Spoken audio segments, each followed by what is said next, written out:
స్త్రీలారా కదలి రండి మీరు, ప్రభు యేసుని ప్రేమ వాక్కు ప్రకటింపను. స్త్రీలారా కదలి రండి మీరు, ప్రభు యేసుని ప్రేమ వాక్కు ప్రకటింపను. ప్రభువు మాట ప్రకటించు స్త్రీలు కావాలి అందరూ ప్రభువుకు. ప్రభువు మాట ప్రకటించు స్త్రీలు కావాలి అందరూ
అపవిత్రాత్మ పట్టిన చిన్న కుమార్తె గల యొక్క స్త్రీ ఆయనను గుచ్చి విని వెంటనే వచ్చి ఆయన పాదముల మీద పడెను.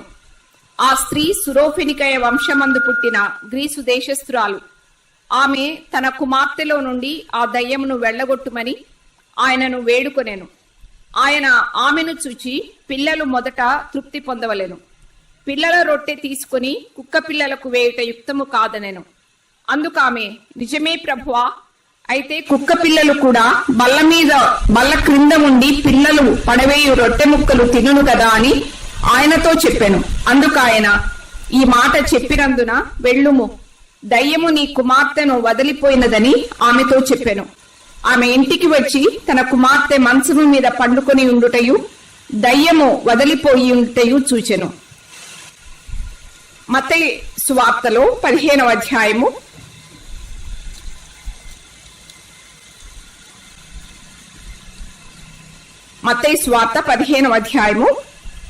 21వ వచనం నుండి 23వ వచనం వరకు మాత్రమే చదువుదామమ్మా. తర్వాత ప్రభు చిత్తమైతే రేపు మిగిలిన విషయాలు ధ్యానం చేద్దాం. యేసు అక్కడ నుండి బయలుదేరి తూరు సీదోనుల ప్రాంతములకు వెళ్ళగా, ఇదిగో ఆ ప్రాంతముల నుండి కనాను స్త్రీ ఒకతే వచ్చి, ప్రభువా, దావీదు కుమారుడా, నన్ను కరుణింపుము, నా కుమార్తె దయ్యము పట్టి బహు బాధపడుచున్నదని కేకలు వేసెను. అందుకాయన ఆమెతో ఒక్క మాట అయినను చెప్పలేదు. అప్పుడు ఆయన శిష్యులు వచ్చి, ఈమె మన వెంబడి వచ్చి కేకలు వేయుచున్నది గనుక ఈమెను పంపివేయమని ఆయనను వేడుకొనిరి. చిన్న ప్రార్థన చేసి వాక్యము ధ్యానం చేద్దాం. ఇక్కడ మాత్రమే, బయటికి వెళ్ళకుండా.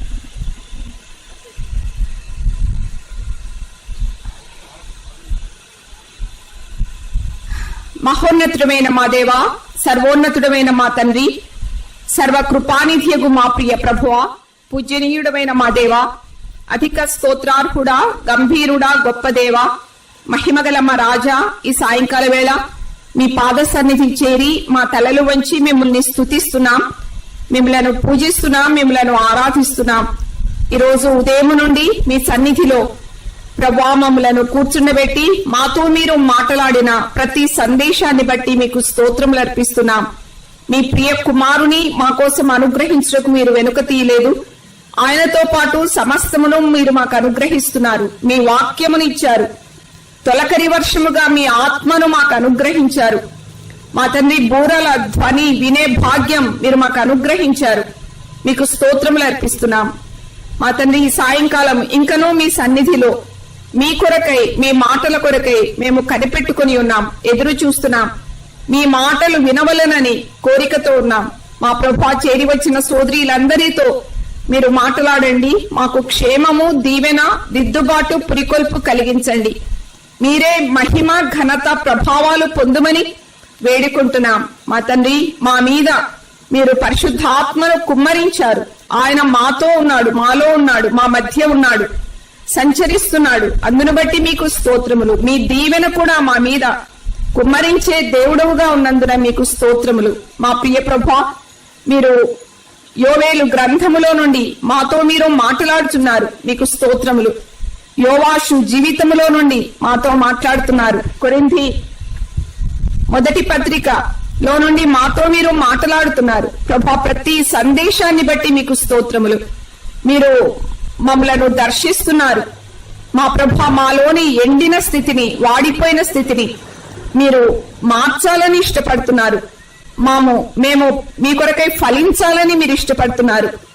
మా ప్రభా, అందుకే ఈ కూడికలు మా కోసం మీరు ఏర్పాటు చేశారు. మమ్మలను, మా కుటుంబాలను, మా జీవితాలను, మా సంఘాలను మీరు దర్శిస్తున్నారు. ప్రభా, మమ్మలను క్రమపరుస్తున్నారు. మమ్మలను బాగు చేస్తున్నందున మీకు స్తోత్రములు. ఇంకను మీ కొరకై కనిపెట్టుకుని ఉన్నాం. మీ మాటలు మాకు దొరుకునట్లుగా ఈ సాయంకాలం మమ్మలను దర్శించి ప్రభా, మీరు మహిమ పొందమని అల్పురాలను మీ దయగల హస్తాలకు అప్పగించుకుంటూ మా ప్రియ రక్షకుడును మీ ప్రియ కుమారుడునైన క్రీస్తు యేసు మహిమగల నామముననే స్తుతించి దీన మనస్సుతో దతిమలాడి ప్రార్థిస్తున్నాం తండ్రి, ఆమేన్. నిన్నటి కంటే ఈరోజు చాలా మంది కనిపిస్తున్నారమ్మా, చాలా సంతోషం. నిన్న చాలా అమూల్యమైన సందేశాలు ఈ రోజు వచ్చిన వారు పోగొట్టుకున్నారు. ఈ రోజు కూడా నేను మీటింగ్ లో కూర్చోలేకపోయాను, కానీ మాకు ప్రభు పిల్లలు ఏర్పాటు చేసిన గదిలో ఉండి నేను వర్తమానాలు వింటూ వచ్చాను. ప్రభు నాకెంతో దీవెనకరంగా వర్తమానాలు అనుగ్రహించాడు. మీ అందరితో కూడా ప్రభు మాట్లాడాడని నేను నమ్ముచున్నాను.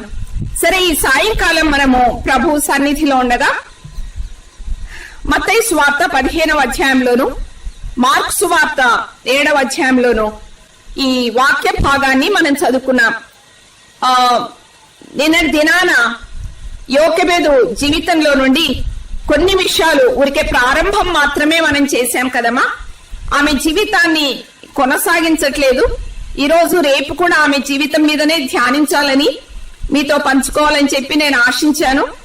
కానీ ప్రార్థనను గుర్చిన సందేశం, తల్లుల కోసం సందేశం అందించాలని మరొక ప్రక్క ప్రభువు నా హృదయంలో భారము పుట్టించగా నేను ఈ వాక్య భాగాన్ని ఎంచుకున్నాను.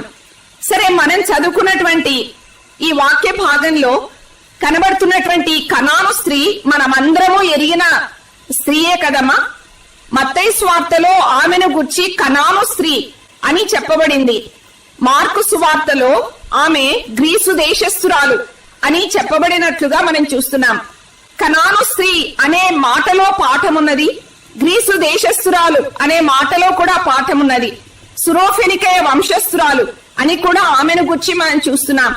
ఈ విషయాలన్నీ ధ్యానించడానికి పంచుకోవడానికి సమయం సరిపోదు, కానీ నేను వాటన్నిటినీ విడిచి దాటిపోతున్నాను. ఇంతకు ఈమెలో మనము కనిపిస్తున్నాం. ఈమె గ్రీసు దేశస్థురాలంటే అందులో మనమున్నాం. దైవ గ్రంథంలో రోమా పత్రికలో, కొరింథీ పత్రికలో మనము గమనించినట్లయితే గ్రీసు దేశస్థులు, గ్రీసు దేశస్థులు కాని వారు అనగా యూదులు 2 రకాలుగా చెప్పబడినట్లుగా మనం చూస్తున్నాం. సర్వ ప్రపంచంలోని మానవాళి అంతటినీ కూడా దేవుడు 2 రకాలుగా విభజించినట్టుగా మనం చూస్తున్నాం. అయితే యూదులైనా అయి ఉండాలి, లేకపోతే గ్రీసు దేశస్థులు అన్యులైనా అయి ఉండాలి. ఈమె గ్రీసు దేశస్థురాలు అని చెప్పి మనం చూస్తున్నాం. దుష్క్రియ చేసే గ్రీసు దేశస్థులకు కానీ యూదులకు కానీ అందరికీ వేదన ఉన్నది, తీర్పు ఉన్నది, శ్రమ ఉన్నది. సత్క్రియ చేసే ప్రతి యూదునికి గ్రీసు దేశస్థునికి కూడా ఘనత ఉన్నది, మెప్పు ఉన్నది, సమాధానం ఉన్నదని రోమా పత్రికలో మనం చూస్తున్నాం. అవును, గ్రీసు దేశస్థులు కాని వారు, యూదులు, అన్యులు అందరూ కోసం ప్రభు ఈ లోకానికి వచ్చాడు. అందరికీ ఆయన దేవుడు, అందరికీ ఆయన రక్షకుడు.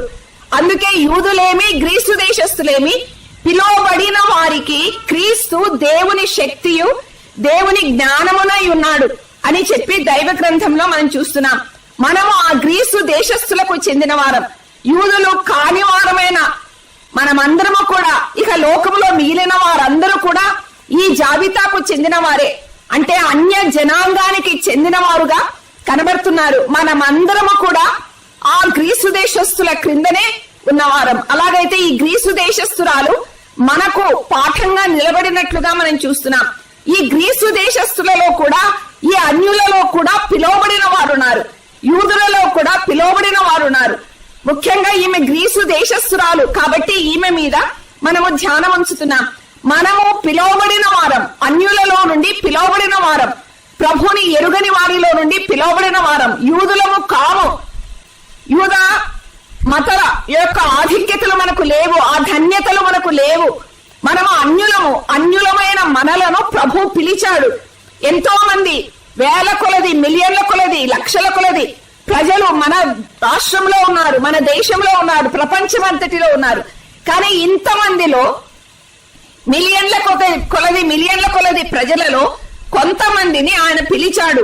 పిలువబడిన వారికి క్రీస్తు అని చెప్పి మనం చూస్తున్నాం. ఆయన మనలను పిలిచాడు, తన ప్రేమ చేత మనలను పిలిచాడు, తన చెయ్యి చాపి మనల్ని పిలిచాడు, పాపాంధకారములో ఉన్న మనలను పిలిచాడు, దారి ప్రక్కన పడి ఉన్న మనలను పిలిచాడు, ఊరి వెలుపల ఉన్న మనలను పిలిచాడు, పెంట కుప్పలను ఆశ్రయించిన మనలను పిలిచాడు, పాపములో మునిగి తేలుతున్న మనలను ఆయన పిలిచాడు కదమ్మా. మనల్ని పిలిచాడు, పరలోకపు పిలుపుతో పిలిచాడు, పరిశుద్ధమైన పిలుపుతో పిలిచాడు, మహిమగల స్వార్థ, కృపా స్వార్థ మనకు వినిపించి మనలను పిలిచిన ప్రభువు. ఎంత ధన్యులము కదా. ఎంతో మంది నశించి నిత్యాగ్నికి వెళ్ళుచుండగా ప్రభు మనలను కనికరించాడు, మనలను పిలిచాడు. పిలువబడిన వారికి క్రీస్తు అని మనం చూస్తున్నాం. పిలువబడిన వారికి ఆయన దొరికాడు, ఆ క్రీస్తు ప్రభు దొరికాడు, మన రక్షకుడుగా దొరికాడు, మన ప్రభువుగా దొరికాడు, మన ప్రాణ ప్రియుడుగా దొరికాడు, మన అద్వితీయ నాథుడుగా దొరికాడు, మన కాపరిగా దొరికాడు. పిలువబడిన వారికి, గ్రీసు దేశస్థులలో నుండి పిలువబడిన వారికి ఆయన దేవుని శక్తి, దేవుని జ్ఞానమై ఉన్నాడు అని చెప్పి మనం చూస్తున్నాం. సరే, మనం దాటిపోదాం. కనాను స్త్రీ అని చెప్పి కూడా ఈమెను గుర్చి మత్తయి సువార్త 15వ అధ్యాయంలో మనం చూస్తున్నాం. కనాను స్త్రీ గురించి క్రొత్త నిబంధనలో ఎందుకు రాయబడింది? ఈ కనాను ఎక్కడ కనిపిస్తాడు అని మనం ఆలోచిస్తే ఆది కాండము 9వ అధ్యాయంలో కనాను స్త్రీ కనిపిస్తుంది. నోవహు 3 కుమారులలో హాము వంశావళిలో కనాను కనబడుతున్నాడు. హాము కుమారుడు కనాను. కనాను పుట్టక మునుపే కనాను శపించబడిన వాడు అని దేవుడైన యెహోవా చెప్పినట్లుగా మనం చూస్తున్నాం. అంటే కనానులో నుండి వచ్చిన ఈమె కనానీయురాలు, కనాను స్త్రీ, కనాను ప్రాంతానికి చెందినదిగా కనిపిస్తుంది. కనాను శపించబడిన వాడు ఎందు నిమిత్తము అని మనం ఆలోచిస్తే, హాము తప్పు చేశాడు కదమ్మా. తన తండ్రి త్రాగి మత్తుడై వస్త్రహీనుడై గుడారములో పడి ఉండగా హాము చూశాడు, వెలుపలికి వచ్చాడు, ఆ చెడు వార్తను వెల్లడి చేశాడు, ప్రచురము చేశాడు. కాబట్టి నోహు మత్తు నుండి వెలుపలికి వచ్చిన తరువాత అతడు శపిస్తున్నాడు కదమ్మా. కనాను శపించబడిన వాడు, పుట్టక మునుపే కనాను పేరు చెప్పబడి శపించబడిన వాడు అని మనము చూస్తున్నాం. హాము కుమారుడే కనాను. ప్రియ సోదరి, హాము చేసింది తప్పు. ఆ తప్పును బట్టి కుమారునికి శిక్ష వచ్చినట్టుగా మనం చూస్తున్నాం. హాము చూడరానిది చూశాడు. చూసినప్పుడు కప్పి పెట్టవలసిన వాడు, చూచినప్పుడు దాచిపెట్టవలసిన వాడు, చూచినప్పుడు మరుగు చేయవలసినటువంటి వాడు, చూచిన చెడు వార్తను వెల్లడి చేస్తున్నాడు, ప్రచారం చేస్తున్నాడు. అవును ప్రియ సోదరి, అతడు శపించబడిన వాడు, అతని సంతానము శపించబడింది. అలాగైతే తండ్రి అటువంటి స్థితిలో ఉండడము చూడడమే తప్పైతే ఇక అలాంటివి ఎన్ని దృశ్యాలు చూస్తున్నారమ్మా. ఎంత మందిని చూస్తున్నారో, ఎలాంటి స్థితిలో చూస్తున్నారో. కేవలము ఆ రీతిగా పడి ఉన్న స్థితిలో కాకపోయినా చెడు దృశ్యాలు, వ్యర్థమైనవి ఎన్ని చూస్తున్నాం కదా. అపవిత్రమైనవి చూచుట మానలేని దృష్టి అని చెప్పి వాక్యంలో మనం చూస్తున్నాం. వ్యర్థమైన వాటిని చూడకుండా నా కన్నులను త్రిప్పివేయము అని 119వ కీర్తనలో కీర్తనకారుడు అంటున్నాడు. అలాంటివి ఎన్ని చూస్తున్నామో, టీవీ ఆన్ చేసి ఎన్ని చూస్తున్నామో. ఈనాడు సినిమా హాల్ కి వెళ్ళడం లేదు. ప్రతి ఇంటిలో సినిమా ఉంది కదమ్మా. ప్రతి ఒక్కరి చేతిలో సినిమా ఉన్నది. మొబైల్ ఆన్ చేస్తే ఎన్ని రకాలుగా ఆ దృశ్యాలు చూస్తున్నారు కదా. ఏదో వర్తమానం, ఫలాని వారి వర్తమానం వినాలని మరి ఎక్కడికో యూట్యూబ్ కి వెళ్తే ఆ వర్తమానానికి బదులు ఇంకా ఏవో కనిపిస్తుంటాయి. వాటన్నిటిని చూసి ఎంతమంది యవనురాళ్ళు చెడిపోతున్నారు. పెద్దలు చిన్నలు ఏమీ తారతమ్యము లేకుండా చెడిపోతున్నారు కదా. చూడరాని దృశ్యాలు ఎన్ని చూస్తున్నాం ప్రియ సోదరి. అలాగైతే ఈ కనాను యొక్క శాపము, హాము యొక్క శాపము మన మీదికి రాకుండా జాగ్రత్త పడాలి కదా. నాకు చెందనివి నేనెందుకు చూడాలి, నాకు అక్కరలేనివి నేనెందుకు చూడాలి, నా మనస్సును పాడు చేసేవి, నా జీవితాన్ని పాడు చేసేవి, నాకు అవసరము లేనివి, నాకు మేలుకరము కానివి, నాకు ప్రయోజనకరము కానివి, నాకు సమయాన్ని నష్టపరిచే, టైం వేస్ట్ చేసే ఆ దృశ్యాలు నేనెందుకు చూడాలి అని వాటిని మూతవేయడం ఎంతైనా శ్రేయస్కరము కదమ్మా. ఆత్మీయ జీవితానికి, భక్తి జీవితానికి అది ఎంతైనా అవసరము. అవును, ఇక్కడ హాము చూడరానిది చూశాడు, వెల్లడి చేశాడు. ఈనాడు ఎంతమంది ఎవరి తప్పులైనా వెల్లడి చేయడానికి ఎంత పూనుకుంటున్నారు కదా. అల్లరి చేస్తున్నారు, వెలుపలికి చెప్పుకుంటున్నారు, ప్రచురము చేస్తున్నారు, చాటిస్తున్నారు. నీలో ఎన్ని తప్పులున్నాయో నీ తప్పులు నీకు కనబడడం లేదా? పొరిగింటి వారి తప్పును వెల్లడి చేస్తున్నావు, వేరే ఇంటిలోని ఆ తప్పును నువ్వు వెల్లడి చేస్తున్నావు, ప్రచారం చేస్తున్నావు. కానీ వాక్యంలో చూస్తున్నాం, పేతురు అంటున్నాడు, ప్రేమ అనేక దోషములను కప్పును అని చూస్తున్నాం. హాములో ప్రేమ లేదు, హాములో చూడరాని దృశ్యం, అపవిత్రమైన దృష్టి ఉన్నది. అందుకే శపించబడిన వాడు. మాత్రమే కాదు, వెల్లడి చేస్తున్నాడు. దాచిపెట్టవలసిన సంగతి వెల్లడి చేస్తున్నాడు, దుష్ప్రచారం చేస్తున్నాడు. కాబట్టి అతడు శపించబడిన వాడు. అవును ప్రియ సోదరి, ప్రేమను వృద్ధి చేయకోరువాడు దోషమును తప్పును కప్పిపెట్టును, జరిగిన సంగతిని మాటి మాటికి ఎత్తువాడు మిత్రభేదము కలుగచేయును అని చెప్పి మనం చూస్తున్నాం. అవునమ్మా, ప్రేమ ఉంటే దోషాన్ని కప్పి పెడతాం. పరుల గుట్టు బయట పెట్టువాడు అవమానము పొందును, దాని వలన వారికి కలిగిన అపకీర్తి ఎన్నటికి పోదు అని సామెతల గ్రంథంలో మనం చూస్తున్నాం. పరుల గుట్టు బయట పెడితే అవమానం. ఎవరి గుట్టు బయట పెడుతున్నావో వారికి కాదు అవమానం, వారికి అవమానం కలగాలని నువ్వు బయట పెడుతున్నావేమో, కానీ బయట పెట్టిన నీకే అవమానం అని వాక్యం చెప్తుంది. దాని వలన కలిగిన అపకీర్తి ఎన్నటికీ పోదు. అవును, అవమానము అపకీర్తి వెల్లడి చేసిన వారికే, కానీ గుట్టును రహస్యంగా దాచిపెట్టాలి కదమ్మా. ఎవరైనా తప్పు చేశారా, ఆ సోదరి పట్ల ప్రేమ కనుపరుద్దాం, ఆ సోదరిని ప్రేమిస్తాం, ఆ తప్పును కప్పిపెడదాం, ఆ సోదరి దగ్గరికి వెళ్దాం, నేరుగా వెళ్దాం, ఆ సోదరికి వ్యక్తిగతంగా చెప్దాం. అమ్మా, ఇలాంటి తప్పు నీలో కనిపిస్తుంది, నీ ఇంటిలో కనిపిస్తుంది, నీ కుమారునిలో, నీ కుమార్తెలో కనిపిస్తున్నాయి, నీ మాటలు, నీ చూపులు, నీ నడవడిక ఇలాగో కనిపిస్తున్నాయి. దయచేసి ఇవి నువ్వు సరి చేసుకుంటే నీకు మేలు అని చెప్పి ప్రేమపూర్వకంగా సాత్వికమైన మనస్సుతో అట్టి సోదరిని చేరి ఆ సోదరిని వ్యక్తిగతంగా హెచ్చరించి ప్రార్థించి ఆమెను సరియైన మార్గంలోనికి నడిపిస్తే నీకు దీవెన, ఆమెకు కూడా దీవెన కలుగుతుంది. కానీ వెల్లడి చేయడము ద్వారా ఆ శాపము నీకు మాత్రమే కాదు, నీ సంతానానికి కూడా ఉంటుంది అని మనము భయపడాలి కదా. ఈ హాము ఆ రీతిగా చేసినందుకు హామును బట్టి కుమారునికి శాపం వచ్చినట్టుగా మనం చూస్తున్నాం.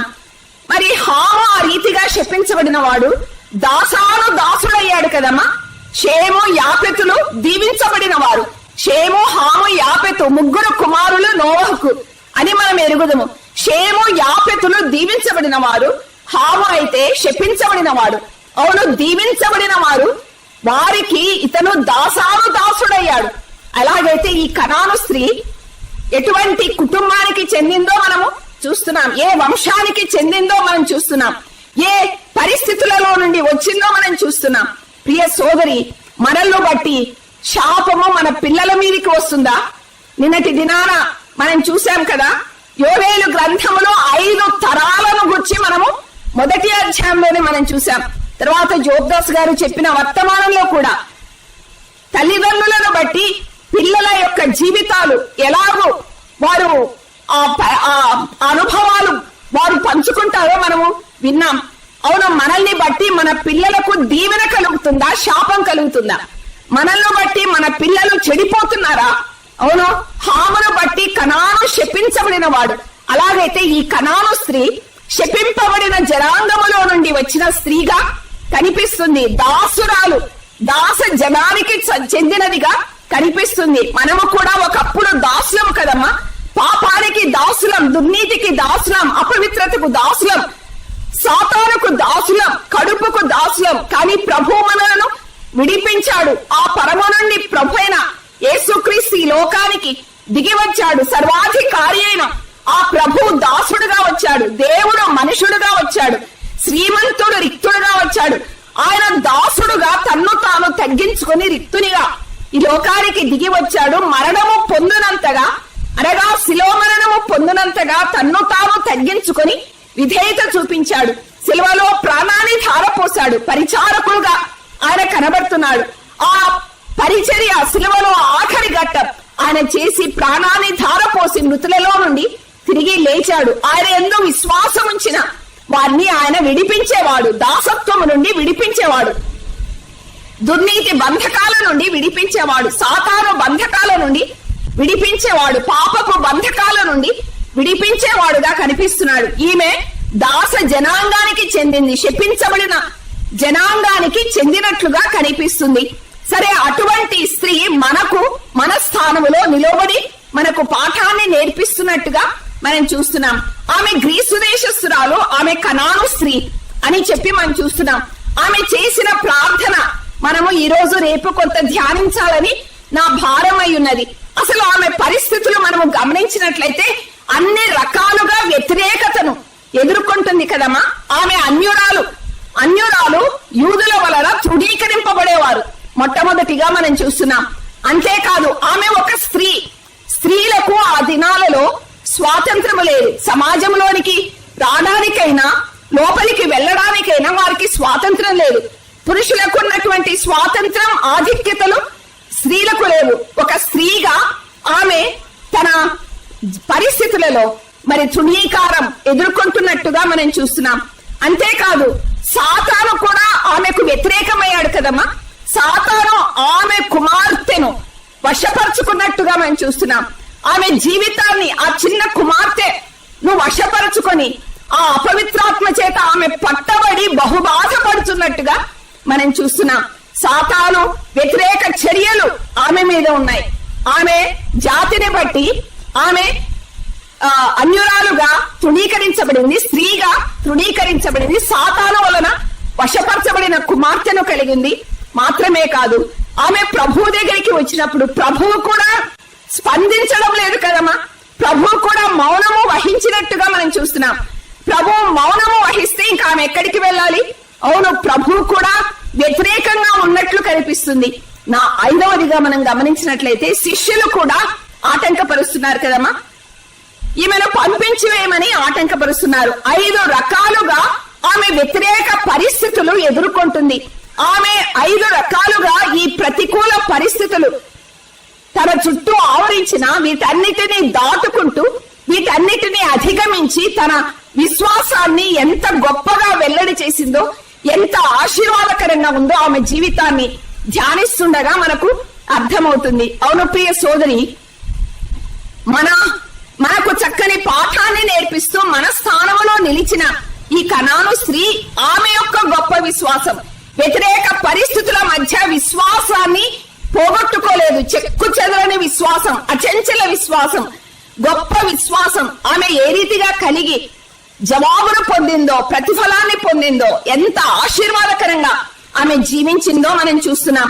సరే, ఆమె జీవితంలోని కొన్ని విషయాలు మనం చూద్దాం. చూడండి అమ్మా, మార్కు సువార్త 7వ అధ్యాయం 25వ వచనం చూడండి. అపవిత్రాత్మ పట్టిన చిన్న కుమార్తె గల ఒక స్త్రీ ఆయనను గూర్చి విని వెంటనే వచ్చి ఆయన పాదముల మీద పడేను అని చెప్పి మనం చూస్తున్నాం. ఈ కనాను స్త్రీ లేక గ్రీసు దేశస్తురాల్ని గూర్చి మనం వింటున్నాం. ఆయనను గూర్చి వినింది. ఎంత విశేషమైన సంగతి కదా. ఆ ప్రాంతానికి వచ్చాడని వినింది. ఒకరి గృహములో ఉన్నాడని ఆయన వినింది. పై వచనంలో మనం గమనించినట్లయితే 24వ వచనంలో ఆయన అక్కడ నుండి లేచి తూరు సీదోనుల ప్రాంతములకు వెళ్లి ఒక ఇంట ప్రవేశించి ఆ సంగతి ఎవరికినీ తెలియకుండా వాళ్ళని కోరేను గాని ఆయన మరుగై ఉండలేకపోయాను. అపవిత్రాత్మ పట్టిన చిన్న కుమార్తె గల ఒక స్త్రీ ఆయనను గుర్చి వినింది. వేరే ఇంటిలో ఉన్నాడని ఆమె వినింది. వినిన ఆమె తన సమయాన్ని సద్వినియోగం చేసుకుంటుంది. వినిన ఆమె స్పందిస్తుంది.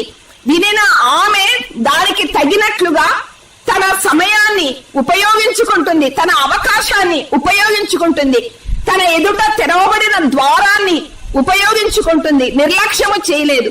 ప్రియ సోదరి, ప్రభువు ఈ దినాలలో మనతో కూడా మాట్లాడుతున్నాడు.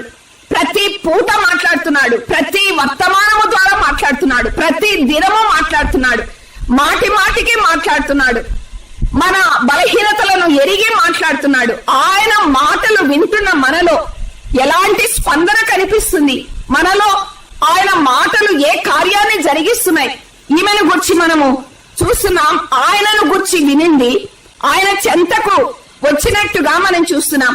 ప్రియ సోదరి, ఆయన మాటలను విని మరి వాయిదా వేయడం కాదు, ఆయన మాటలను విని పెడచెవిని పెట్టడం కాదు, ఆయన మాటలను విని కఠినపరచుకోవడం కాదు, ఆయన మాటలను విని వెళ్లిపోవడం కాదు, వాయిదా వేయడం కాదు. కానీ ఆయన మాటలు వినిన మనము స్పందిస్తున్నామా? వెంటనే ఆయన మాటలకు తగినట్లుగా మనలో మార్పు కలుగుతున్నదా? ఆలోచించాలి. ఇర్మియా గ్రంథంలో మాటి మాటికి ప్రభు అంటున్నాడు, పెందలకడనే నేను లేచి మాట్లాడుతూ వచ్చాను కానీ మీరు వినకపోతిరి అని అంటున్నాడు. విందురని నేను ఎవరితో మాట్లాడదను, వినుటకు తమ మనస్సును సిద్ధపరచుకొనరు అని వ్రాయబడింది 6వ అధ్యాయంలో. అవునమ్మా, ఆయన మాటలు వినడానికి హృదయాన్ని సిద్ధపరచుకొని వస్తున్నావా? ఉదయాన్నే 9:30కే కూడిక ప్రారంభం. మాటలు వినడానికి మనస్సును సిద్ధపరచుకుంటున్నామా? మాటలు వినడానికి త్వరపడి వస్తున్నామా? ఆశతో వస్తున్నామా? పరుగులెత్తుతూ వస్తున్నామా? ప్రభు తన ప్రేమ చేత బలవంత పెట్టి నడిపిస్తున్నాడు. వచ్చిన మనము ఎలా సద్వినియోగం చేసుకుంటున్నాం? మీటింగ్ లో కూర్చుంటున్నాం, షామ్యాల కింద ఉదయం మొదలుకొని రాత్రి వరకు లేక సాయంకాలం వరకు కూర్చొని ఇంచుమించు 6 వర్తమానాలు.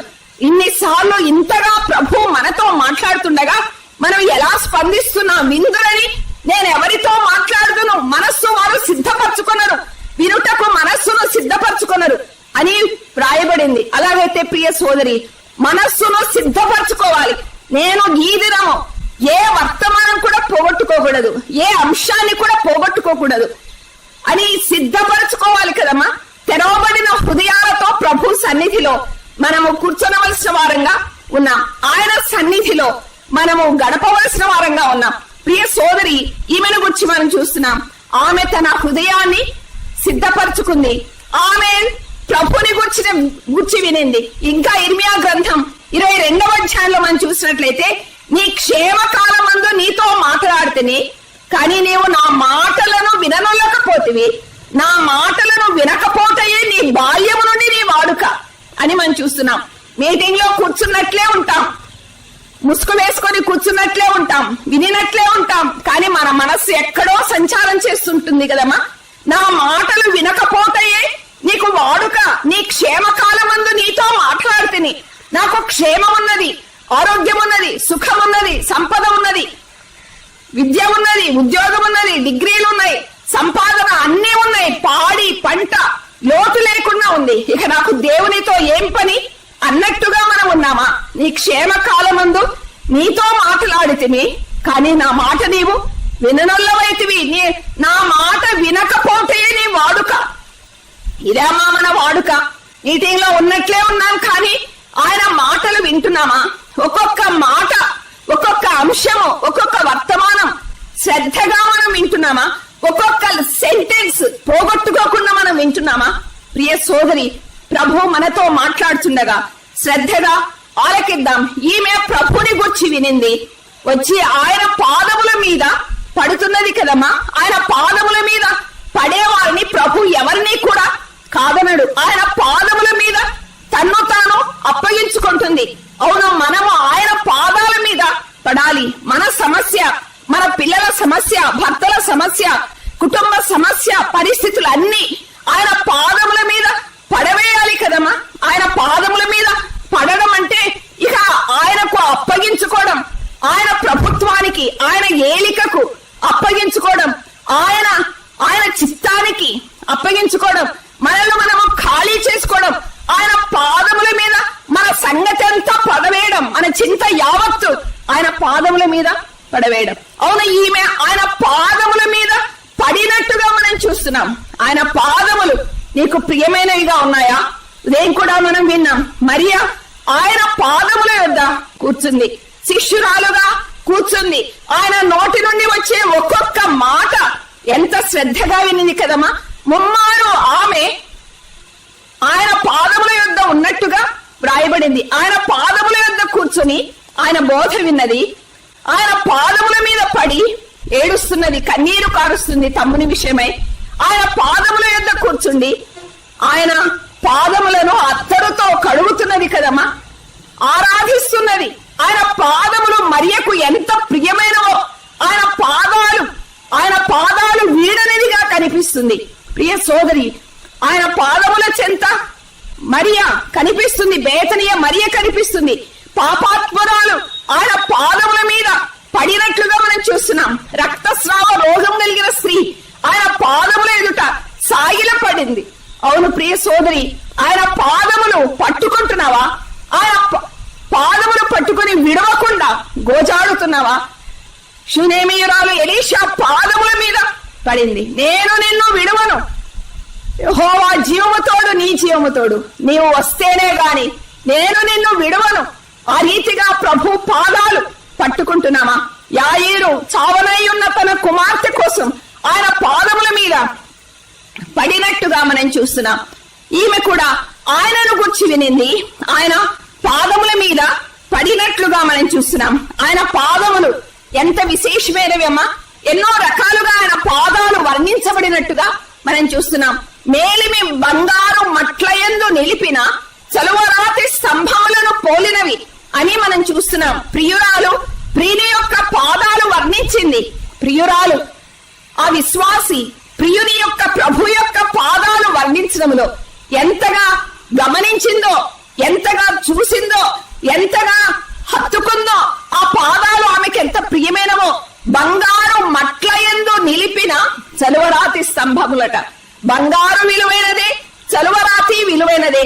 చలువరాయి చల్లదనాన్ని ఇస్తుంది. అవును, ఆయన పాదములు మనకు విలువైనవిగా ఉన్నాయమ్మా. ఆయన పాదముల యొక్క చల్లదనాన్ని మనం ఆశ్రయిస్తున్నామా? రూతు బోయజు పాదాల యొద్ద రాత్రి పడుకుంది. నీ కొంగు నా మీద కప్పుము, నాకు నీ కృప కావాలి, నీ సమీప బంధుత్వము నాకు కావాలి. అవునమ్మా, ఆయన పాదముల మీద పాదముల యొద్ద పడుకుంటున్నామా? ఆయన పాదాలు పట్టుకొని గోజాడుకుంటున్నామా? అవును, ఈమెను గురించి మనం చూస్తున్నాం. ఆయన పాదముల మీద పడినట్లుగా మనం చూస్తున్నాం. మరొక విషయాన్ని గమనించినట్లయితే ఆమె చూడండి, ఇది మత్తయి సువార్త 15వ అధ్యాయము, మత్తయి సువార్త 15వ అధ్యాయము 22వ వచనం చూడండి అమ్మా. యేసు అక్కడ నుండి బయలుదేరి ఇదిగో ఆ ప్రాంతముల నుండి కనాను స్త్రీ ఒకటి వచ్చి, ప్రభువా, దావీదు కుమారుడా, నన్ను కరుణింపుము, నా కుమార్తె దయ్యము పట్టి బహుబాధపడుతున్నదని కేకలు వేశాను. నా కుమార్తె, ఆమె ఎవరి కోసం ప్రార్థిస్తుందమ్మా? నా కుమార్తె, నా కుమార్తె అని చెప్పి ప్రార్థిస్తుంది. ప్రియ సోదరి, ఈమె తన వ్యక్తిగత సమస్యగా ప్రభు దగ్గరికి వస్తుంది. అది తన వ్యక్తిగత సమస్య అంటే తన బిడ్డ సమస్య తన సమస్యగా తాను తీసుకుంది. తన బిడ్డ ఇప్పుడు ప్రార్థించలేని స్థితి, సాతాను చేత వశపరచబడిన బిడ్డ, సాతాను చేత బంధించబడిన బిడ్డ, సాతాను వలన పట్టబడింది కదా. ఆమె జీవితం, ఆమె దేహం, ఆమె ఆత్మ, ఆమె మనస్సు, ఆమె హృదయము అంతా కూడా వశపరచబడింది. ఇప్పుడు ఆమె తన బిడ్డ కోసం ప్రార్థిస్తున్నట్టుగా మనం చూస్తున్నాం. బిడ్డ, నా బిడ్డ. అవును ప్రియ సోదరి, ఒక తల్లి తన బిడ్డకు చేయవలసిన ప్రాముఖ్యమైన మొట్టమొదటి గంభీరమైన మేలు ఏంటంటే బిడ్డ కోసం ప్రార్థన. అది నా బిడ్డ, అది నా బిడ్డ, నేను కన్నాను, నా రక్తం పంచుకొని వచ్చింది, నా గర్భంలో నుండి వచ్చింది. ఆ బిడ్డ పట్ల నా ప్రేమ, నా శ్రద్ధ, ఆ బిడ్డ పట్ల నా భారము, నా బాధ్యత, నా కర్తవ్యము, ఆ బిడ్డ పట్ల నా వేదన, నా కన్నీరు, నా దుఃఖము, ఆ బిడ్డ నా బిడ్డ. అవును ప్రియ సోదరి, నా బిడ్డ. అవునమ్మా, నీ ఇంట్లో నీ బిడ్డ కోసం నువ్వు బాధపడుతున్నావా, ప్రార్థిస్తున్నావా? వారింట్లో వారి కుమార్తె ఇలాగు, వీరి కుమారుడు ఇలాగు అని ఏమేమో నువ్వు చెప్పుకుంటున్నావేమో, వారి వీరిని వచ్చి పాయింట్అవుట్ చేస్తున్నావేమో, కానీ నీ బిడ్డ సంగతి ఎలాగున్నది? నీ కుమారుడు, నీ కుమార్తె సంగతి ఎలాగున్నది? ఇంటిలో తల్లి తండ్రి ఇద్దరున్నారు. తండ్రి కంటే ఎక్కువ భారము, బాధ్యత తల్లిదే కదమ్మా. షూనేమీయురాలు కుమారుడు పొలానికి వెళ్లి ఎండలో తిరుగుతున్నాడు. ఎండకు తలనొప్పి కలిగింది, ఎండ దెబ్బ తిన్నాడేమో. తండ్రి దగ్గరికి వెళ్లి నా తల పోయేనని ఏడుస్తే తండ్రి ఏం చేశాడమ్మా? ఒక్కడే ఒక్క కుమారుడు, వృద్ధాప్యమందు కలిగిన కుమారుడు. ఈ కుమారుడు తలనొప్పితో ఇంత బాధపడుతున్నాడే, ఏడుస్తున్నాడని ఆ కుమారుని ఎత్తుకున్నవాడు కాదు, ఆ కుమారుని కౌగిలించుకున్నవాడు కాదు, ఆ కుమారుని హత్తుకున్నవాడు కాదు, ఆ కుమారునికి ముద్దు పెట్టినవాడు కాదు. ఆ కుమారుడు తలపోయేనని ఏడుస్తుంటే చేరవేసిన వాడు కాదు, ఏదైనా ప్రయత్నం చేసిన వాడు కాదు, ఏ సలహానైనా తీసుకున్నవాడు కాదు, ఏదైనా చికిత్స కోసం ప్రయత్నం చేసిన వాడు కాదు. పనివానికి ఇచ్చి తల్లి దగ్గరికి పంపించాడు కదమ్మా. తల్లి తొడ మీద ఆ కుమారుడు పడుకొని మధ్యాహ్నం వరకు పడుకొని ప్రాణము విడిచినట్టుగా మనం చూస్తున్నాం. ఆ పరిస్థితుల్లో షూనేమీయురాలు దైవజనుని మంచం మీద పడుకోబెట్టి ఆమె వెంటనే బయలుదేరి గాడిదను పనివాణిని తీసుకొని కర్మేలు పర్వతానికి ఎక్కి వెళ్ళింది. త్వరగా తోలుమని పనివానికి చెప్తుంది. దైవజనుని పాదాలు పట్టుకుంది. ఏమంటుంది అక్కడ? నన్ను భ్రమ పెట్టవద్దని నేను చెప్పలేదా? నాకు కుమారుడు కావాలని నా ఏలినవాడు అయిన నిన్ను నేను అడిగానా? నన్ను భ్రమ పెట్టవద్దని చెప్పలేదా? నాకు కుమారునిచ్చి మరలా కుమారుని తీసివేశావే అని ఆ దైవజనుని అడుగుతుంది కదమ్మా. చాలా సార్లు మనం ఇలాగే ప్రశ్నిస్తుంటాం. ప్రభువా, నేను అడిగానా? నువ్విచ్చావు కదా, నువ్విచ్చిన కుమారుడే కదా, నువ్విచ్చిన కుమార్తెనే కదా, ఈ పరిస్థితిలో నేనేం చేయాలి అని అడుగుతాం. అవును, నేను అడగలేదు, నువ్విచ్చావు కదా. ప్రియ సోదరి, ప్రభు మనకిచ్చిన పిల్లల విషయమై ప్రభువుని ఈ రీతిగా అడుగుతున్నామా? జవాబు వచ్చే వరకు అడుగుతున్నామా? గేహజీని పంపిస్తే ఆమెకు తృప్తి లేదు కదమ్మా, నీవే రావాలి. మరుసటి ఏట నీ కౌగిట ఈ ఋతువున నీ కౌగిట కుమారుడున్నదని సెలవిచ్చినప్పుడే నేను చెప్పాను కదా నాతో అబద్ధం ఆడవద్దని. నేటి దినాన నా కుమారుని తీసివేశావే అని బ్రతిమలాడుకుంటుంది కదమ్మా. నీవు దిగి వస్తే కానీ నేను విడవను. నీవు రావాలి, కర్మెలు పర్వతములు దిగి రావాలి, నా ఇంట ప్రవేశించాలి. నీ ప్రవేశముతో నా గర్భము ఫలించింది, నీ ప్రవేశముతో నా ఇంట సంతోషం, నీ ఇంట ప్రవేశముతో నా ఇంట ప్రవేశముతో ఇంటిలో సమృద్ధి, నాకు సంతానం, నాకు కుమారుల సంతోషం, కుమారుల సంతోషము కలిగిన తల్లిగా నన్ను చేశావని అంటుంది. ఇప్పుడు నువ్వే రావాలి, నా కుమారుడు బ్రతకాలంటే నువ్వే రావాలి. ప్రియ సోదరి, తల్లి యొక్క భారము, తల్లి యొక్క బాధ్యత. సారెపతు విధవరాలంటుంది, ఆ కుమారుడు చనిపోయినప్పుడు ఏమంటుంది? ఏమి నీవు నా ఇంటికి రా నిమిత్తమేమి? నా పాపమును జ్ఞాపకం చేసి నా కుమారుని చంపడానికి వచ్చావా అని అడుగుతుంది కదమ్మా. కొన్నిసార్లు మన పిల్లల యొక్క రోగానికి, బలహీనతకు, మన పిల్లల యొక్క పరిస్థితులకు కారణం నీ పాపమేనా? నా పాపమును బట్టి నా కుమారుడు ఈ రీతిలో ఉన్నాడు. ఇప్పుడు కళ్ళు తెరిసింది కదమ్మా. పాపం ఎప్పుడో చేసింది, ఎన్నో సంవత్సరాల క్రితం పాపం చేసింది. ప్రభు కనికరించాడు, ఇంకా సమయం ఇచ్చాడు, గ్రహిస్తాదేమోని సమయం ఇచ్చాడు, గ్రహించలేదు. దినాలు గడిచిపోతున్నాయి, నెలలు గడిచిపోతున్నాయి, సంవత్సరాలు గడిచిపోతున్నాయి. ఆ సారెపతు విధవరాలు గ్రహించట్లేదు, తన తప్పును తెలుసుకోలేదు, పశ్చాత్తాపడలేదు. చివరికి ఆ కుమారుని మీద చావు దెబ్బ పడే వరకు కూడా ఆమెకు గుర్తింపు లేదు కదమ్మా, గ్రహింపు లేదు, పశ్చాత్తాపం లేదు. ఇప్పుడు కుమారుడు చనిపోతే అప్పుడు ఆమె కళ్ళు తెరుచుకుంది. నా కుమారుడు చనిపోవడానికి నేనే కారణం, నా పాపము ఇప్పుడు నాకు జ్ఞాపకం వస్తుంది. ఇంతకాలం నేను మరిచిపోయాను, చేసిన పాపాన్ని నేను కప్పిపెట్టుకున్నాను, మరిచిపోయాను, మనస్సాక్షిని కఠినము చేసుకున్నాను, పాపాన్ని వెనుక వేసుకొని తిరిగాను. అవును, ఇప్పుడు నా కుమారుడు చనిపోగా నా పాపము నాకు జ్ఞాపకానికి వస్తుంది. దైవజనుడా, నా పాపమును జ్ఞాపకం చేసి నా కుమారుని చంపడానికి వచ్చావా? అవును ప్రియ సోదరి, అటువంటి క్లిష్ట పరిస్థితుల్లో నీ కుమారుడు, నీ కుమార్తె ఎటువంటి క్లిష్ట పరిస్థితుల్లో గుండా వెళ్తున్నారో దానికి కారణం నీవేనా? ఒక్కసారి ఆలోచించు. ఎవరి మీదనో నెట్టివేయడం కాదు. నా భర్త కోసం ప్రార్థించండి అంటారు, నా పిల్లల కోసం ప్రార్థించండి అంటారు. అసలు తప్పు నీలోనే ఉందేమో. నిన్ను బట్టే ఆ పరిస్థితి, నిన్ను బట్టే ఆ శ్రమ, నిన్ను బట్టే ఆ రోగము, నిన్ను బట్టే ఆ నష్టము, నిన్ను బట్టే ఆ కష్టము ఆ ఇంటిలో ఉందా? నీ ఇంటిలో ఉందా? అలాగైతే గ్రహిస్తాం. ఆ సారెపతు విధవరాలు గ్రహించినట్లుగా గ్రహిస్తాం. షూనేమీయురాలు ప్రార్థించినట్లుగా ప్రార్థిస్తాం. సామెతలు 31లో ఆ గుణవతి నీకు వచ్చిన సందేశంలో మనం చూస్తున్నాం. బత్షెబ అంటుంది, నా కుమారుడా, నా కుమారుడా, నేనేమందును నా కుమారుడా, నా మ్రొక్కులు మ్రొక్కి కనిన కుమారుడా, ఇంకా నేనేమందును, ఇంకా నేనేం చెప్పాలి? దేవోక్తులతో నిన్ను పెంచాను, మ్రొక్కుబడి చేసుకున్నాను, నాకు కుమారుని నిన్నిస్తే నిన్ను తిరిగి దేవునికే ఇస్తానని నేను మ్రొక్కుబడి చేసుకున్నాను. పాపాన్ని బట్టి కనిన కుమారుని దేవుడు మొత్తాడు, తీసివేశాడు. ఆ సమయంలో దేవునికి నేను మ్రొక్కుకున్నాను, నా కుమారుడా, నా గర్భాన్ని తెరిచి మరొక కుమారుని నాకు ఇస్తే ఆ కుమారుని నీకే అంకితం చేస్తానని నేను మ్రొక్కుని కన్నాను నిన్ను. కానీ ఇప్పుడు దారి తప్పేవే, మ్రొక్కి కన్న కుమారుని ఇప్పుడు నేను దూరం చేసుకుంటున్నా. నా కుమారుడా, నిన్ను కన్నాను, మ్రొక్కులతో కన్నాను, మ్రొక్కుబడి చేసుకొని కన్నాను, దేవోక్తులతో నిన్ను పెంచాను, దేవుని మాటలు నీకు బోధించాను, దేవోక్తులు నీకు నేర్పించాను, ఉపదేశించాను. ఇంకా నేను ఏం చెప్పాలి? నేను ఇంతగా నిన్ను కన్నా, ఇంతగా పెంచిన నా రక్తాన్ని పంచుకొని పుట్టావు, నా బలాన్ని పంచుకొని పుట్టావు, నా గర్భంలో నుండి నువ్వు వచ్చావు. ఇప్పుడు నా మాటలు ఏమైనాయి? నేను బోధించిన దేవోక్తులు ఏమైనాయి? నా మొక్కుబడి ఏమైంది?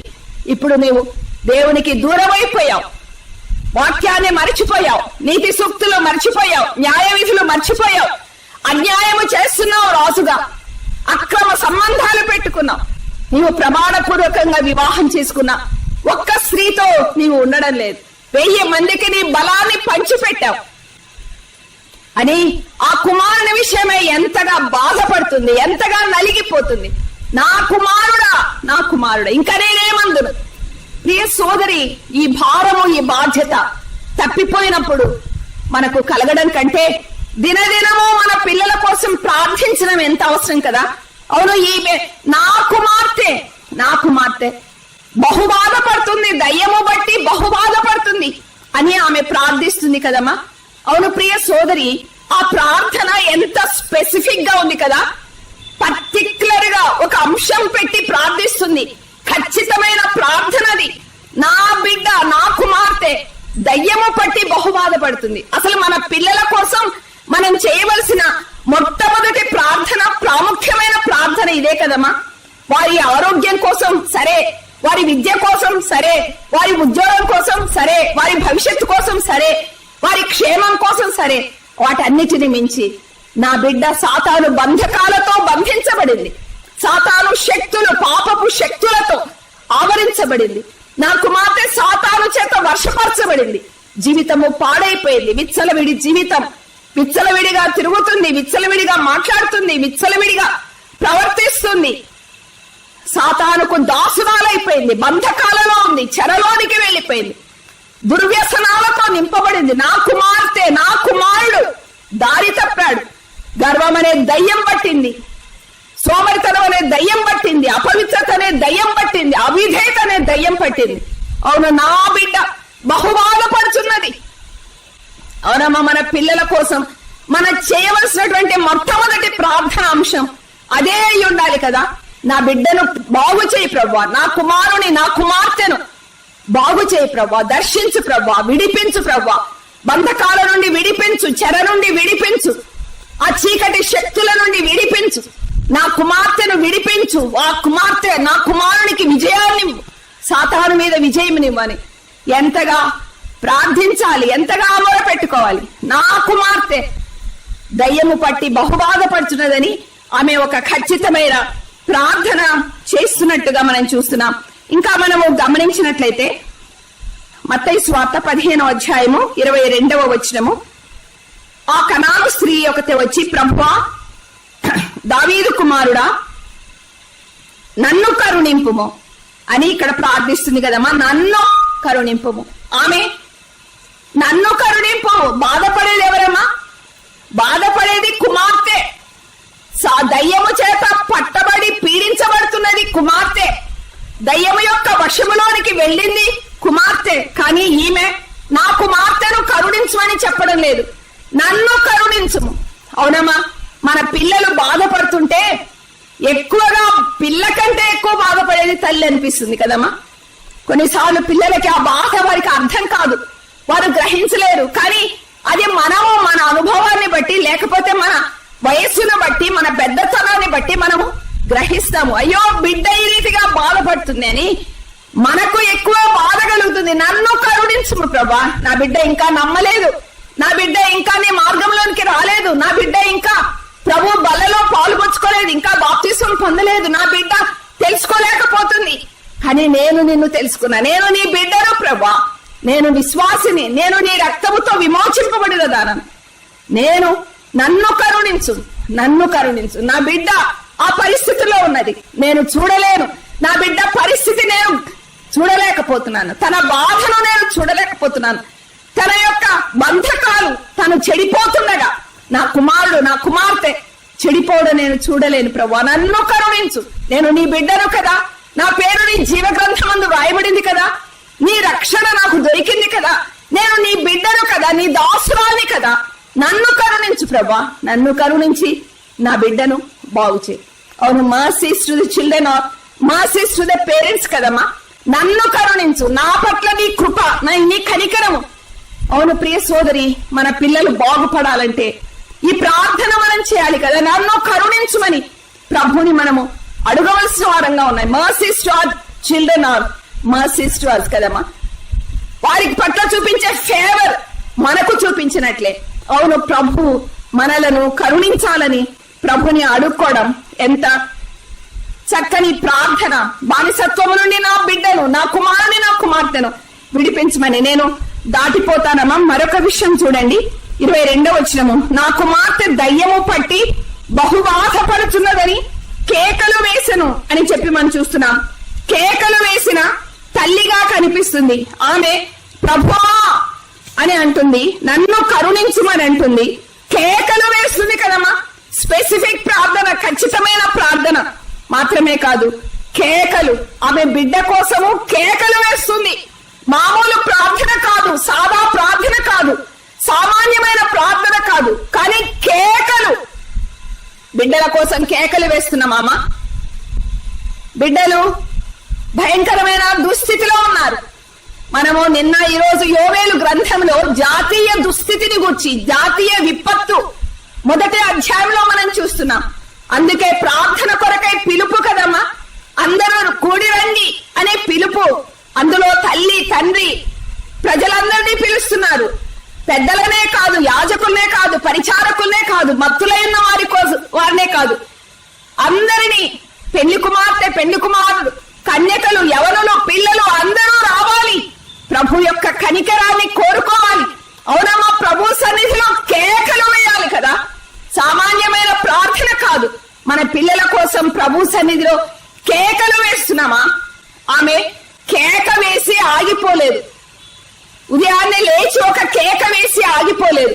ఉదయం లేచి కేక వేసి ఇక పనుల్లో నిమగ్నమై లేదు, పొలానికి వెళ్లిపోలేదు, ఇక ఆయా పరిస్థితులలో తాను సంక్రమించుకొని ఉండిపోలేదు.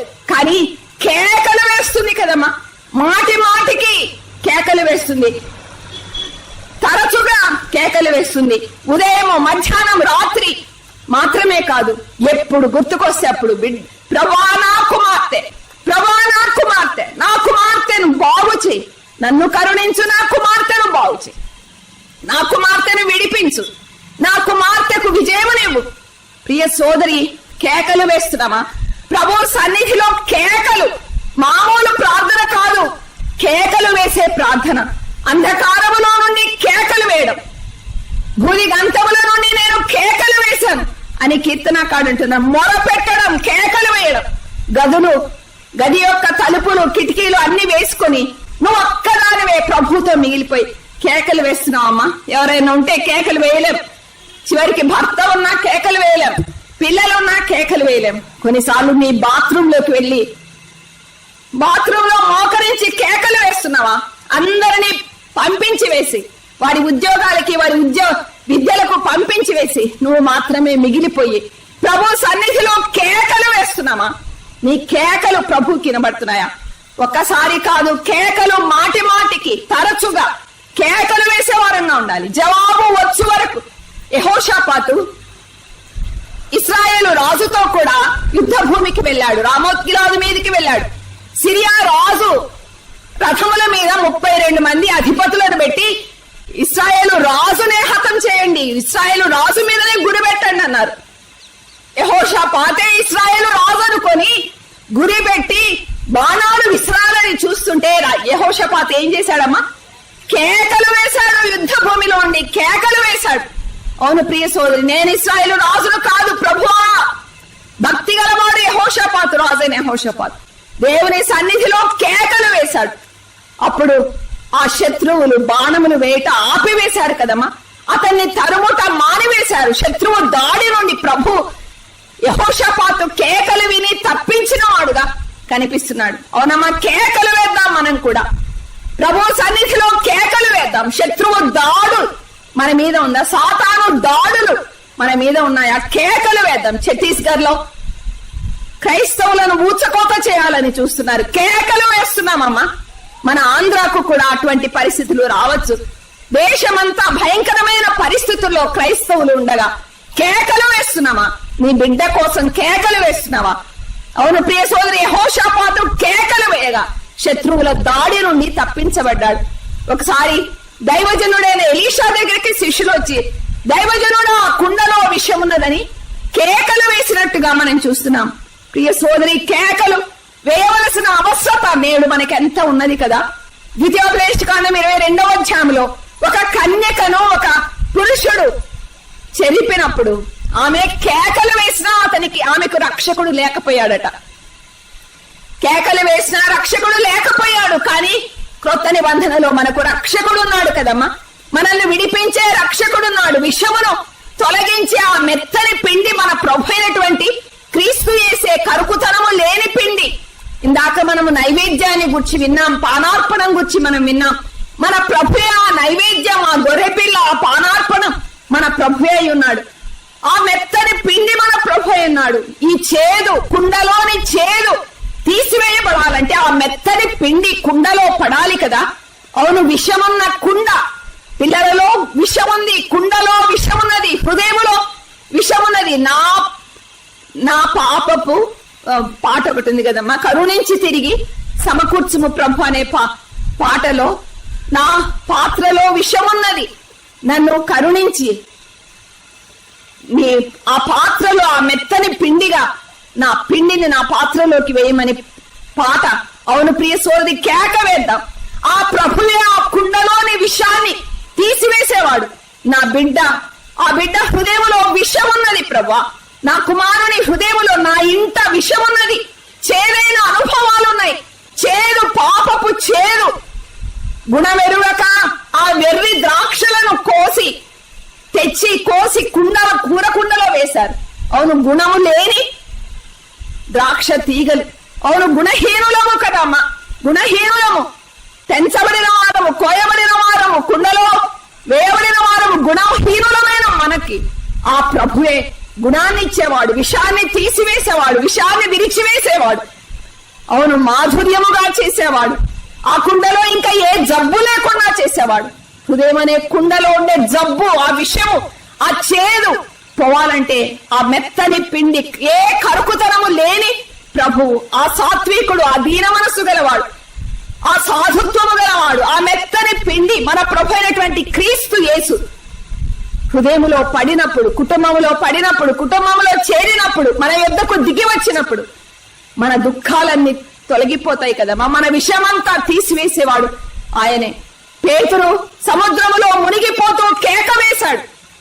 ప్రభువా, కేక వేశారు కదా. శిష్యులు సముద్రములో అలలు, తుఫాను చెలరేగినప్పుడు కేక వేశారు, నశించిపోతున్నాము అని కేక వేశారు. అమ్మా, మన పరిస్థితులలో కేక వేద్దాం ప్రభు సన్నిధిలో. ఈ లోకమనే సముద్రములో మునిగిపోతున్నావా? ప్రభుకి దూరం అయిపోతున్నావా? లోకముతో నిండిపోయావా? ప్రార్థన అనుభవం తగ్గిపోయిందా? ఆరాధన అనుభవం తగ్గిపోయిందా? ప్రేమ తగ్గిపోయిందా? మక్కువ ప్రభు పట్ల, ఆయన సన్నిధి పట్ల ఆ మక్కువ తగ్గిపోయిందా? ఆసక్తి తగ్గిపోయిందా? ఆత్మీయత తగ్గిపోయిందా? భక్తి సన్నగిలిపోయిందా? మంట పడిపోయిందా? అవును, భక్తిహీనత చోటు చేసుకుందా? లోకములో వియ్యమందావా? లోకముతో కలిసిపోయావా? లోకముతో నిండిపోయావా? అవును, సముద్రములో మునిగిపోతూ కేక వేశాడు.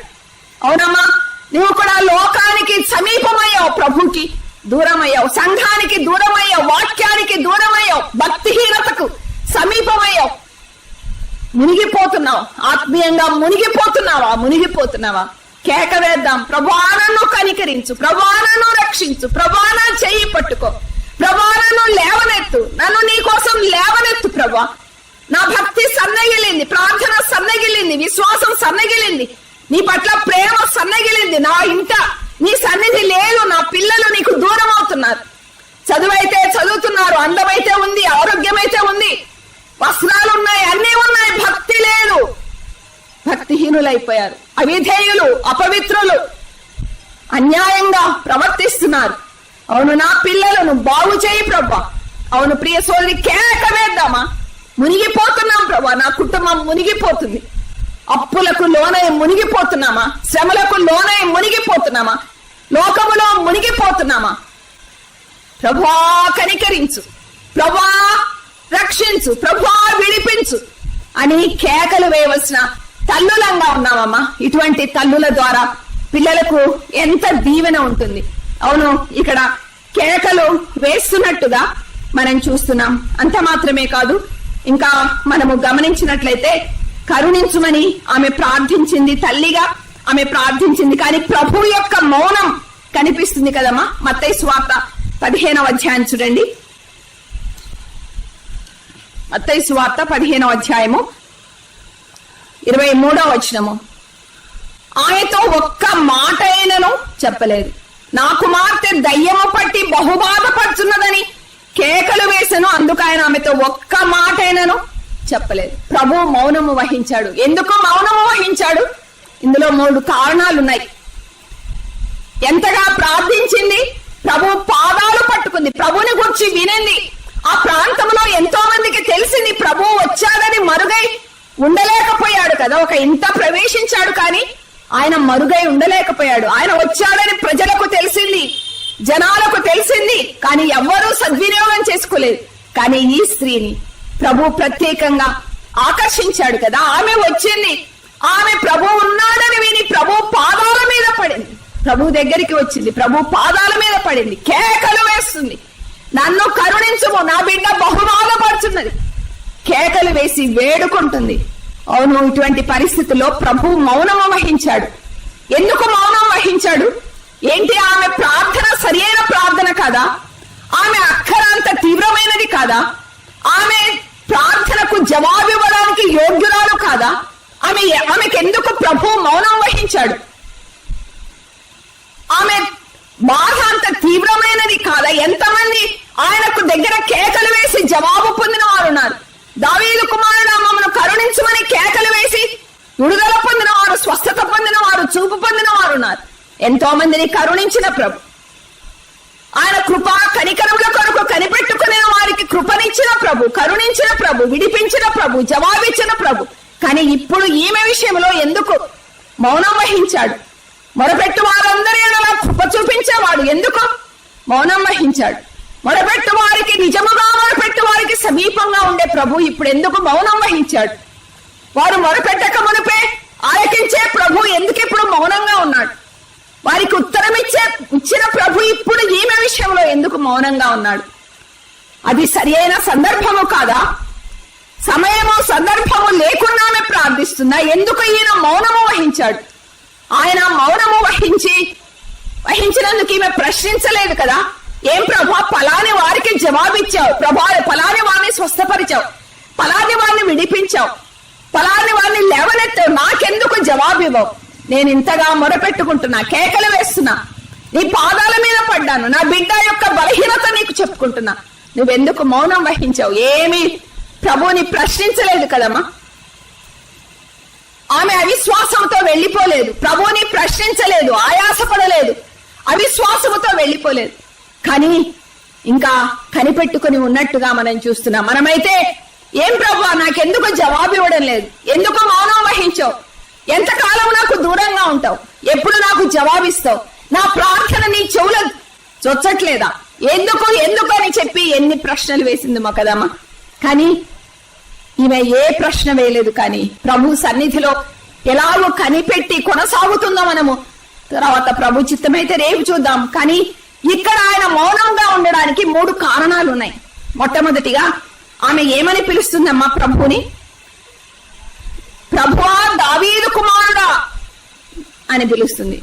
మంచి ప్రార్థన చేస్తుంది. ప్రభువా అనింది, నన్ను కరుణించమనింది, నా బిడ్డ బహుబాధపడుతున్నది, విడిపించమని ప్రార్థన చేస్తుంది. కానీ ఆమె ప్రభుని సంబోధించడంలో దావీదు కుమారుడా అని అంటుంది.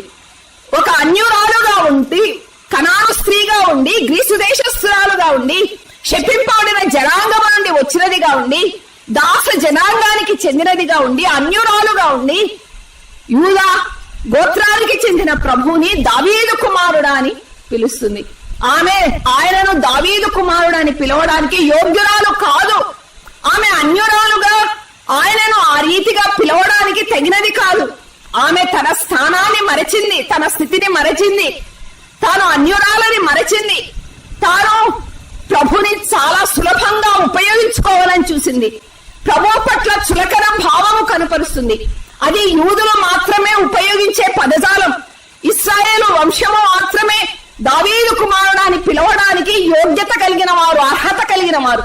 కానీ ఈమె ఇటువంటి కనాను స్త్రీగా ఉంటే ఆమె ఆయనను దావీదు కుమారుడా అని చాలా సన్నిహితంగా ఉన్నవాడుగా, తనవాడే అన్నట్టుగా, తనకు చేరికైన వాడుగా ఉన్నట్టుగా ఎంతో చులకర భావముతో పిలుస్తుంది. నావాడే అన్నట్టుగా పిలుస్తుంది. అవును ప్రియ సోదరి, మన ప్రార్థన ప్రభుని ఎలాగో సంబోధిస్తున్నామనే దాని మీద కూడా ఆధారపడింది. ప్రార్థన ఫలితాలు, ప్రార్థనకు జవాబులు మనము ప్రభుని ఎలా సంబోధిస్తున్నాం అనే దాని మీద కూడా ఆధారపడింది. ఎలా సంబోధిస్తాం, ప్రభుని ఎలా ఎరిగితే అలాగూ సంబోధిస్తాం. ప్రభుని ఆయన ఉన్నతమైన స్థానాన్ని మనం ఎరుగుదమా, ఆయన ఎవరో మనం ఎరుగుదమా, ఆయన ఉన్నతుడు అని ఎరుగుదమా, మహోన్నతుడు, సర్వోన్నతుడు, శ్రీమంతుడు, అద్వితీయుడు, మహిమగల దేవుడు, ఆయన గాంభీర్యత, ఆయన గొప్పదనం, ఆయన ఔన్నత్యం, ఆయన మహిమైశ్వర్యం మనం ఎరుగుదమా? అవును ప్రియ సోదరి, ఆయన ఎవరో ఎరిగి మనము ప్రార్థించాలి. ఆయన ఎవరో ఎరిగి సంబోధించాలి. అంత మాత్రమే కాదు, నేను ఎవరినో, నేను ఎటువంటి దాన్నో, నేను ఎవతనో నేను ఎరిగి ఉండాలి. నా దీనస్థితి, నా పూర్వస్థితి నేను ఎరిగి ఉండాలి కదమ్మా. నేను యూదా జనాంగానికి చెందినదానని అన్నట్టుగా నేను ప్రభు సన్నిధిలో మెలగడానికి వీల్లేదు.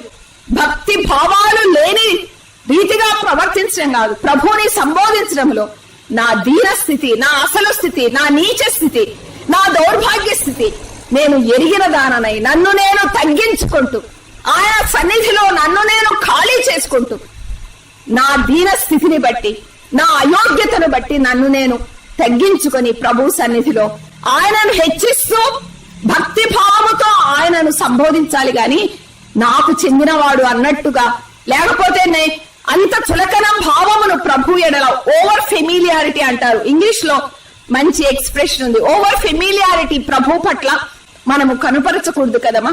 అవును, ఆయన ఉన్నట్టుగా ఆయనను మనం ఎరగాలి. ఆయన ఎంత మహోన్నతుడో, ఎంత సర్వోన్నతుడో మనం ఎరగాలి. ఆయన ఔన్నత్యం మనం ఎరగాలి. ఆయన ఔన్నత్యం ఎదుట నేనెంత నీచురాలనో, నేనెంత దీనురాలనో, నేనెంత అల్పురాలనో, నేనెంత అయోగ్యురాలనో, నేనెంత అనర్హురాలనో, ఎంత నిష్ప్రయోజకురాలనో, నేను ఎంత మొట్టిదారనో, నేనెంత మట్టిదారనో, అబ్బో నా నీచ స్థితిని నేను గ్రహించిన దానని తగ్గించుకొని ప్రభు సన్నిధిలో ప్రార్థించాలి. అవును ప్రియ సోదరి, ఈమె సంబోధన సరిగా లేదు, అందుకే ప్రభు మౌనం వహించాడు. అంతేకాదు, ఆమె ప్రార్థనను సరిచేయాలని ఇష్టపడుతున్నాడు. ఆమె ప్రార్థనలోని లోటును క్రమపరచాలని ఆయన ఇష్టపడుతున్నాడు. ప్రియ సోదరి, కొన్నిసార్లు మన ప్రార్థనకు జవాబు రావడానికి మన ప్రార్థన సరిగా లేదేమో, మన ప్రార్థనను సరిచేయడానికి, మన ప్రార్థన జీవితాన్ని క్రమపరచడానికి, మన ప్రార్థన జీవితాన్ని ఇంకా అసలైన సిసలైనదిగా యథార్థమైన మనస్సుతో మన పరిస్థితిని ఎరిగి ప్రార్థించేవాడిగా చేయాలని ఆయన మౌనం వహించాడు. ఇంకా మరొక రకంగా మూడవదిగా మనం గమనించినట్లయితే, దావీదు కుమారుడా నన్ను కరుణించమని ప్రార్థించిన వారు ఉన్నారు కదమ్మా. అసలు మత్తయి సువార్తలో దావీదు కుమారుడైన యేసుక్రీస్తు వంశావళి అని ప్రారంభం కదమ్మా. దావీదు కుమారుడని దైవ గ్రంథములో కనబడుతున్నది. దావీదు కుమారునికి జయము అని బేత్పగే దగ్గర, యెరూషలేము దగ్గర, ఒలీవ కొండ దగ్గర ప్రజలు ఆయనను కీర్తిస్తూ స్తుతిస్తూ వెళ్లారు. భర్తిమై గ్రుడ్డి భిక్షకుడు దావీదు కుమారుడా నన్ను కరుణించమన్నాడు. మరలా ఇద్దరు గ్రుడ్డివారు దావీదు కుమారుడా మమ్మను కరుణించమని ప్రార్థించారు. శాస్త్రులు, ప్రజలు కూడా ఈయన దావీదు కుమారుడు కాడా అని చెప్పి అన్నవారే. ఆయన దావీదు కుమారుడని దైవ గ్రంథములో ఎన్నోసార్లు అక్కడక్కడ కనిపిస్తున్నది. కానీ ఇక్కడ అలా ప్రార్థించిన వారు జవాబు పొందారు. కానీ ఇక్కడ ఈమె దావీదు కుమారుడా నన్ను కరుణించమని అడిగినప్పుడు ఈమె ప్రార్థనకు జవాబు ఎందుకు రాలేదు? వారి ప్రార్థనకు వెంటనే జవాబు వచ్చింది. మమ్మను కరుణించమని గుడ్డివారు కేకలు వేశారు, దావీదు కుమారుడా మమ్మను కరుణించమని. వారికి వెంటనే చూపు వచ్చింది, కానీ ఈమెకి ఎందుకు వెంటనే జవాబు రాలేదు? అవును, ఈమెలో ఉన్న విశ్వాసం వారికి లేదు. వారి విశ్వాసాన్ని అంత గొప్పగా చెప్పవలసిన అవసరం లేదు. వారి విశ్వాసం ఎవరికి దీవెనకరంగా లేదు. కానీ ఈమెలోని విశ్వాసం చాలా గొప్పది. ఈమెలోని విశ్వాసం అచంచల విశ్వాసం. ఈమెలోని విశ్వాసం కొనసాగుతున్న విశ్వాసం. ఈమెలోని విశ్వాసం అది బలమైన విశ్వాసం, స్థిరమైన విశ్వాసం, నిలుకడైన విశ్వాసం. అవును ప్రియ సోదరి, ఈమె విశ్వాసాన్ని వెలుపలికి తీసుకుని రావాలని, ఈమె విశ్వాసాన్ని సాక్షార్థంగా అందరికీ తెలపాలని ఆయన మౌనం వహించాడు. నేను మౌనం వహించినా అది మౌనం కాదని ఆయనకు తెలుసు. నేను మౌనం వహించినా ఆమె నిరుత్సాహపడదని ఆయనకు తెలుసు. ఆయన మౌనం వహించినా ఆమె ప్రార్థన ఆపదని ఆయనకు తెలుసు. ఆమె నిరుత్సాహపడదని, అవిశ్వాసం చెందదని ఆయనకు తెలుసు. కాబట్టి ఆమె విశ్వాసాన్ని గొప్ప చేయడానికి, ఆమె విశ్వాసాన్ని బట్టి ఆమెను ఘనపరచడానికి ఆయన మౌనము వహించాడు.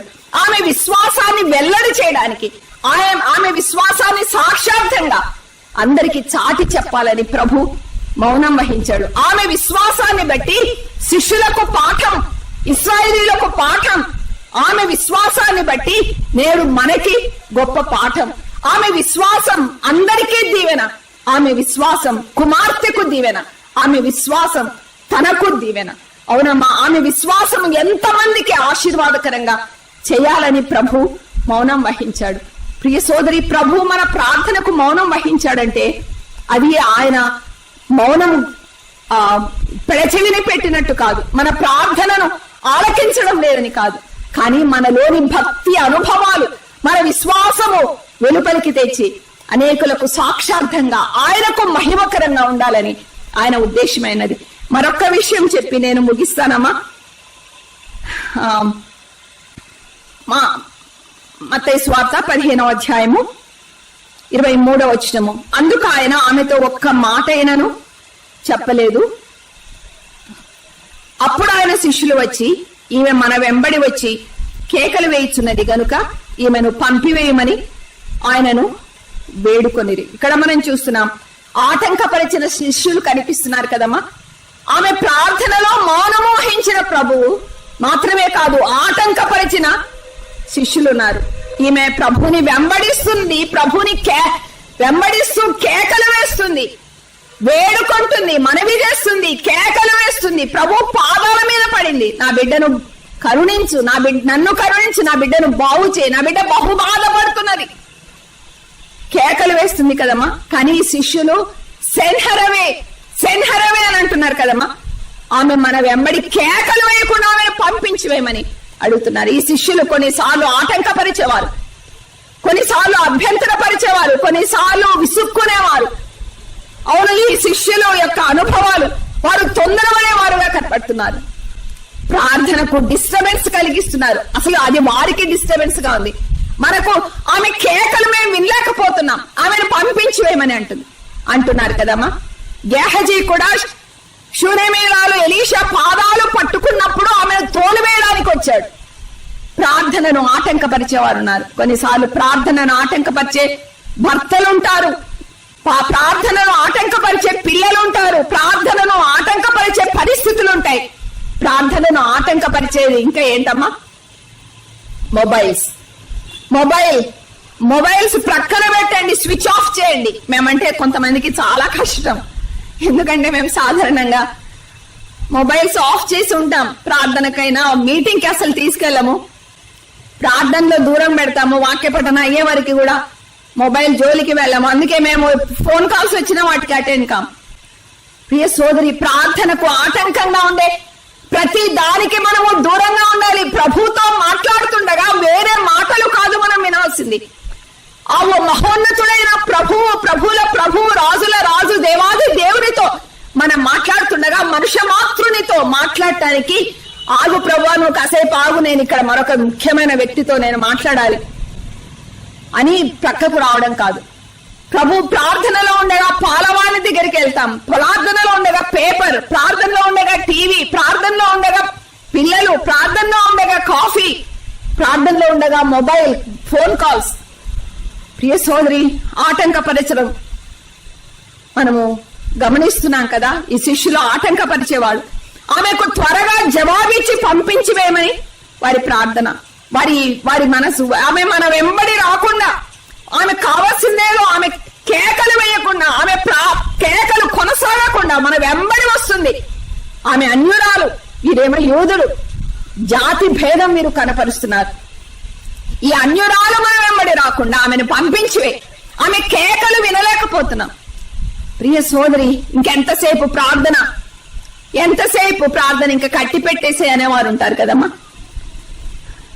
ప్రియ సోదరి, ప్రార్థనను ఆటంకపరిచే ఇటువంటి శిష్యులు మన జీవితాల్లో ఉంటారు. అందుకే పరమగీతంలో ప్రియురాలంటుంది, లేచుటకు ప్రేమకిష్టమగు వరకు నన్ను లేపకయు కలతపరచకయు ఉండుడని యెరూషలేము కుమార్తెలారా నేను మిమ్మల్ని మనవి చేసుకుంటున్నాను. నన్ను లేపకుండా ఉంటామని నాతో ప్రమాణం చేయండి. నేను నా ప్రియునితో గడుపుతున్నాను, ఆయన పాదాల దగ్గర గడుపుతున్నాను, ఆయన స్వరము వింటున్నాను, ఆయన సన్నిధిలో గడుపుతున్నాను, ఆయనతో అన్యోన్య సహవాసంలో ఉన్నాను.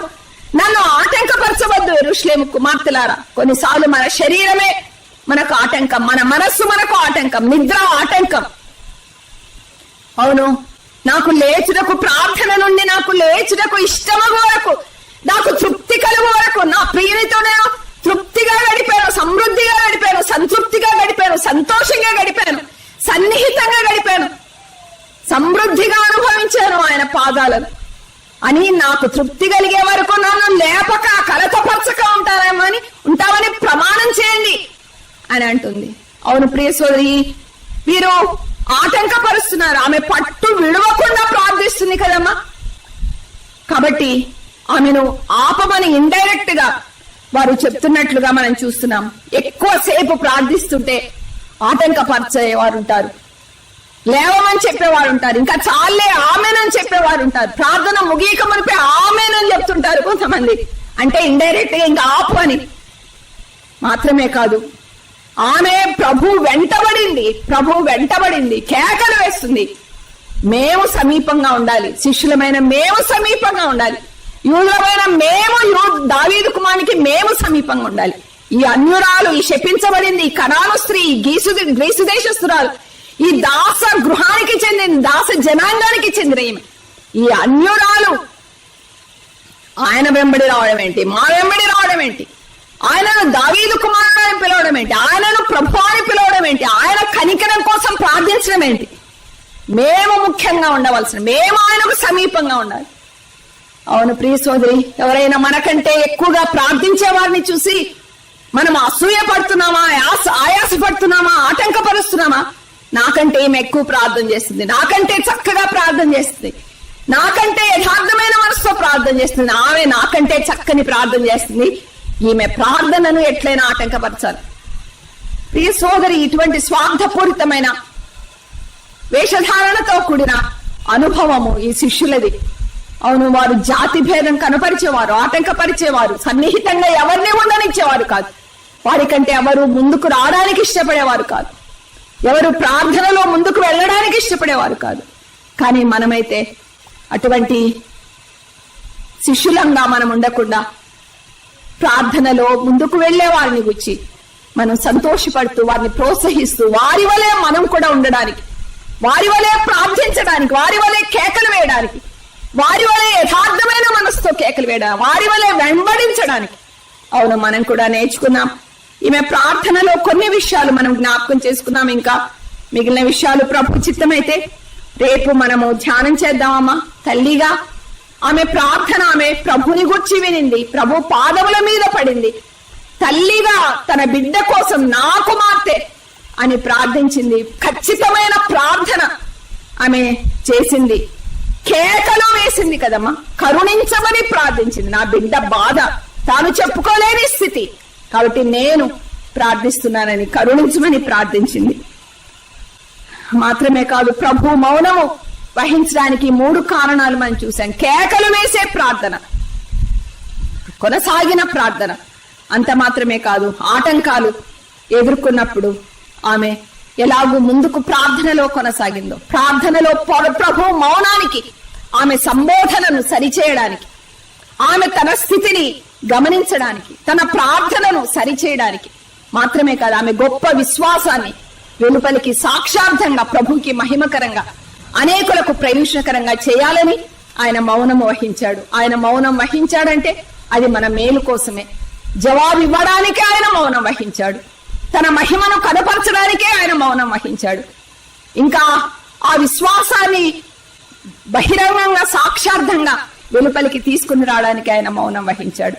అవును, ఆటంకపరిచే పరిస్థితులున్న, ఆటంకపరిచే వ్యక్తులున్న ప్రార్థనలో మనము కొనసాగడానికి ప్రభు తన కృప మనకు అనుగ్రహించును గాక.